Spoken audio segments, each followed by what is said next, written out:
It is the top of the hour. I'm Nichole, Berlie at NewsNation headquarters here in Chicago. We do begin with that breaking news in the war between Israel and Hamas. The Israeli Defense Force says at least 2 hostages have now been released. This happening within the past hour amid the 6th and final day of this fragile truce. So far, more than 80 hostages have been released. About 160, though, are still being held. I want to get right out to correspondent Robert Sherman. He's live for us in Tel Aviv.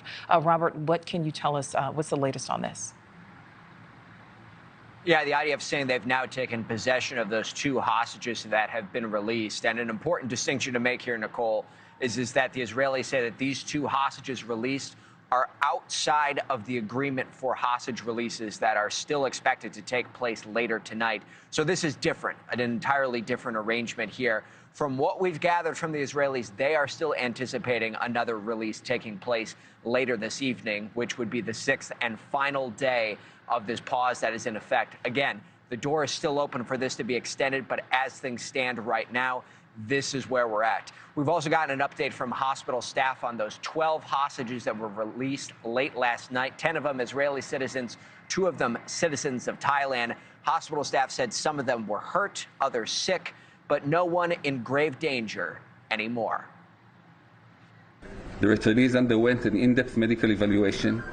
Some of them had complex underlying illnesses, and some suffered injuries when they were abducted or during their time in captivity. Their medical condition is complex, and they will need further medical treatment and attention, but there's no immediate danger to any of them. The 2 Thai citizens received a warm welcome after their release. 17 in total meeting at the hospital, with the foreign minister of Thailand saying all of them are ready to come home. I'm happy all of you came out safely and that you're healthy. Apart from some knee and ear injuries, you're not seriously hurt. I think this team is very ready to return to Thailand. So we're all going to be watching the next few hours very intently here. Again, Qatari mediators say that they remain optimistic that this pause could be extended. But so far, we don't have any agreement for that to take place.